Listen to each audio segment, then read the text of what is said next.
मेरी मम्मी मेरे को ब्राइडल कॉस्ट्यूम में देख के ऐसे हो जाती है। बहुत ही ज़्यादा डिफिकल्टी होती है क्योंकि जब तक मैं शूट कर रही हूँ 13, 14, 15 घंटे, तब तक नो कॉल्स नथिंग।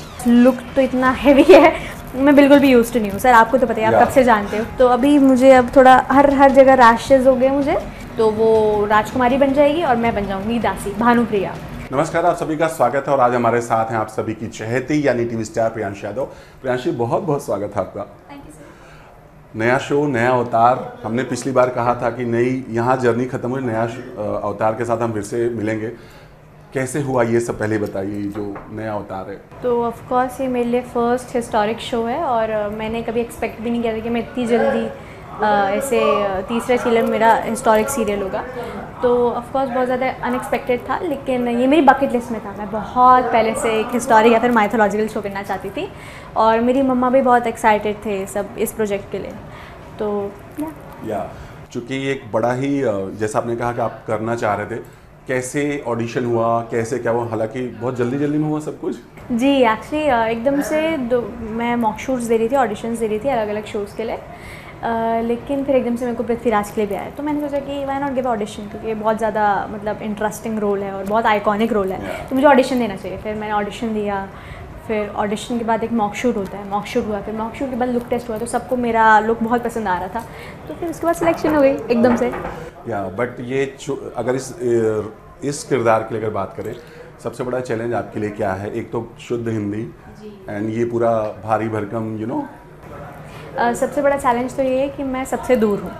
हम लोग बॉम्बे में नहीं है, हाँ बॉम्बे से 3.5 घंटे दूर है। यहाँ पे मेरे फादर का भी कॉल नहीं लग पाता, मैं किसी से बात नहीं कर पाती हूँ सेट पर। वाईफाई लगा हुआ है लेकिन वो मेरे रूम पे लगा हुआ है जहाँ पे मैं सोती हूँ, तो बहुत ही ज़्यादा डिफिकल्टी होती है क्योंकि जब तक मैं शूट कर रही हूँ 13, 14, 15 घंटे, तब तक नो कॉल्स नथिंग, तो वो डिफ़िकल्टी है। और जैसे कि हम नॉर्मल हिंदी बोलते हैं, वैसे आप इम्प्रोवाइज़ नहीं कर सकते यहाँ पे कुछ भी। डोरी में मैं इम्प्रोवाइज़ कर लेती थी और पंड्या शो में हम लोग इम्प्रोवाइज़ कर लेते थे, तो यहाँ पे इम्प्रोवाइज़ नहीं कर सकते, क्योंकि अगर आप इम्प्रोवाइज़ करना चाहते हो तो आपको स्पेसिफिकली वो पूछना पड़ेगा कि मैं इसके अलावा क्या शब्द बोलूँ, क्या सेंटेंस बोलूँ, तो उसके पीछे एक बहुत बड़ी मीटिंग हो जाती है। तो ये सब सारी डिफ़िकल्टीज़ हैं और ऑफ कोर्स लुक तो इतना हैवी है, मैं बिल्कुल भी यूज्ड नहीं हूँ। सर आपको तो पता है, आप कब से जानते हो। मुझे छोटी छोटी ये सब चीज़ें चुभने लग जाती कि ये वो, तो अभी मुझे अब थोड़ा हर जगह रैशेज हो गए मुझे, लेकिन सुंदर लग रही हूँ तो चल रहा है।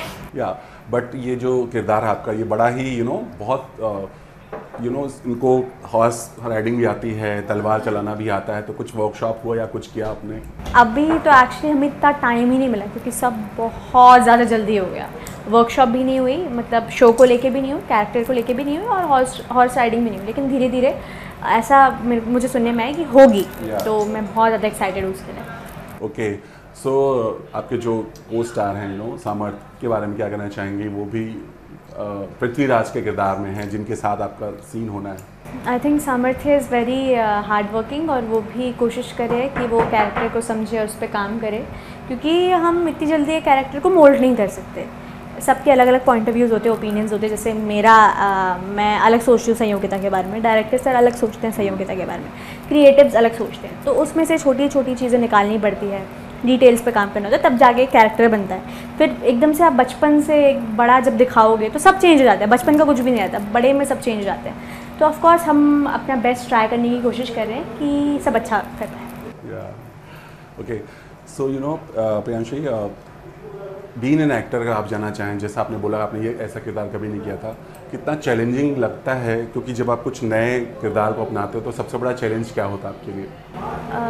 एक्चुअली मुझे ऐसे कभी लोड महसूस नहीं हुआ, लेकिन अभी जो ये मैं शो कर रही हूँ, जिम्मेदारी ये खुद में ही एक बहुत बड़ा लेबल है, क्योंकि ना ये किसी चैनल की बात है, ना ये किसी प्रोडक्शन हाउस की बात है ये एक स्टोरी की, हिस्टोरिक स्टोरी की, पृथ्वीराज की कहानी मैं बचपन से सुनते हुए आ रही हूँ, ठीक है, हम सब ने सुनी है और बहुत सारे टीवी शोज़ बने हैं, मूवीज़ बनी है पृथ्वीराज जी के ऊपर, संयोगिता के ऊपर, तो सब ने देखा है कि कैसे दिखते हैं। अब मुझे ये तो डर है ही कि हम लोगों को लोग एक्सेप्ट करेंगे एज पृथ्वीराज एंड संयोगिता, तो उसकी थोड़ी सी नर्वसनेस है, लेकिन मैं पूरी कोशिश करूँगी कि मैं अपना काम 100% ऑनेस्टी के साथ करूँ। जब आप संयुक्ता बन करके आई थी, मतलब पहला लुक लिया था, अंदर से कुछ फील आया था? क्योंकि कहता है ना कि वो जब आप अटायर में आते हो तो एक फील अंदर से आता है। जी ऑफ कोर्स, मतलब मुझे देख के काफ़ी ज़्यादा अनरियल सा लगा था, क्योंकि महारानी वाला। हाँ, मैंने कभी भी अपने आप को मिरर में ऐसे देखा ही नहीं था, उस अटायर में ऐसे लंबे बाल, तो एकदम से मैं ना ऐसे ऑ में चली गई थी। तो फिर मेरा फाइनल डिसीजन बन गया था कि लेट्स डू दिस शो। या मॉम ने क्या कहा अपनी बेटी को जब संयुक्ता के रूप में देखा? मेरी मम्मा तो सो हैप्पी, आपको तो पता ही है। मेरी मम्मी मेरे को ब्राइडल कॉस्ट्यूम में देख के ऐसे हो जाती है। जब उन्होंने मुझे रानी की तरह देखा तो she was like wow, you just look wow.